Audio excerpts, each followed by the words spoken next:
ഇനി നോക്കാം കാർഷിക വാർത്തകൾ. റബ്ബർ ആവർത്തന കൃഷിക്കുള്ള സബ്സിഡി അപേക്ഷകൾ നവംബർ 16 വരെ സമർപ്പിക്കാം. 2017 നിർത്തിവെച്ച സബ്സിഡിയാണ് ഇപ്പോൾ പുനഃസ്ഥാപിച്ചിരിക്കുന്നത്. 1 ഹെക്ടറിന് 40,000 രൂപയാണ് സബ്സിഡിയായി ലഭിക്കുക.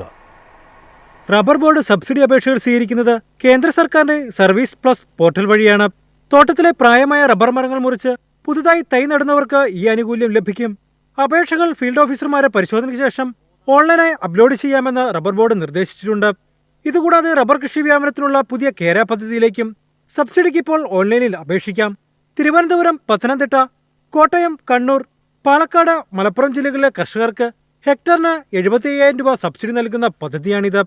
എന്നാൽ സബ്സിഡി വിതരണത്തിൽ പ്രാദേശിക വിവേചനം നിലനിൽക്കുന്നുവെന്ന് കർഷകർ ആരോപിക്കുന്നു.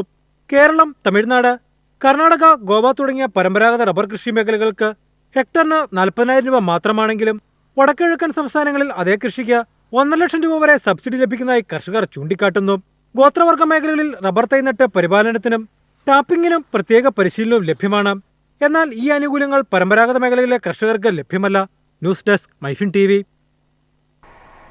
ഔഷധ ഗുണങ്ങൾ ഏറെയുള്ള തിപ്പലിക്ക് വിപണിയിൽ വൻ ഡിമാൻഡ്.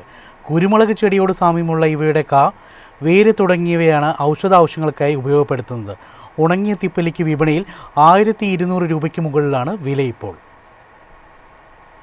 കേരളത്തിലെ കാലാവസ്ഥയിൽ നന്നായി വളരുന്ന ഒരു ഔഷധ ചെടിയാണ് തിപ്പലി. കുരുമുളകിനോട് വളരെ സാമ്യമുണ്ടെങ്കിലും അത്രത്തോളം ഉയരത്തിൽ വളരില്ല. തിരികളിലാണ് കായ്കൾ ഉണ്ടാകുക. ഇത് വിളഞ്ഞു പാകമായി കറുത്ത നിറമായി തീരുന്നു. ഇതുണക്കിയെടുക്കുന്നതാണ് ഔഷധയോഗ്യമായ ഭാഗം. കുരുമുളക് ചെടിയോട് സാമ്യമുള്ള ഇവയുടെ കായ, വേര് തുടങ്ങിയവയാണ് ഔഷധ ആവശ്യങ്ങൾക്കായി ഉപയോഗപ്പെടുത്തുന്നത്.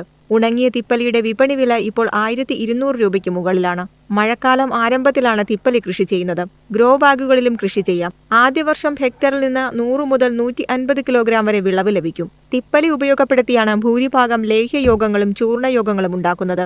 ഒരു ചെടിയിൽ നിന്ന് 12 വർഷത്തോളമാണ് വിളവ് ലഭിക്കുന്നത്. കുരുമുളകിന്റെ വിവിധ ഇനങ്ങളെ തിപ്പലിയുമായി ഗ്രാഫ്റ്റ് ചെയ്ത് പ്രതിരോധശേഷി കൂടിയ തൈകൾ ഉൽപ്പാദിപ്പിക്കാനാകും. കുരുമുളകിനുണ്ടാകുന്ന ദ്രുതവാട്ടം, വേരുരോഗങ്ങൾ എന്നിവ ചെറുക്കാൻ തിപ്പലി ഗ്രാഫ്റ്റിന് കഴിയുമെന്നാണ് കർഷകൻ പറയുന്നത്. News desk, MyFin TV.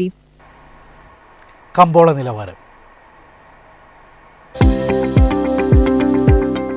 ഇന്നത്തെ കമ്പോള നിലവാരം: RSS 4 187, RSS 5 182, ലാറ്റക്സ് 125, ജാതിക്ക 330, ജാതിപത്രി 2100, ഗ്രാമ്പു 900, അടയ്ക്ക 280, കാപ്പിക്കുരു 220, കൊക്കോ പരിപ്പ് 380, കുരുമുളക് ഗാർബിഡ് 70,300, കുരുമുളക് അൺഗാർബിഡ് 68,300, ഏലക്ക 2,300 മുതൽ 2,400 വരെ, വെളിച്ചെണ്ണ 35,700, കൊപ്ര 22,050, ചുക്ക് 24,000.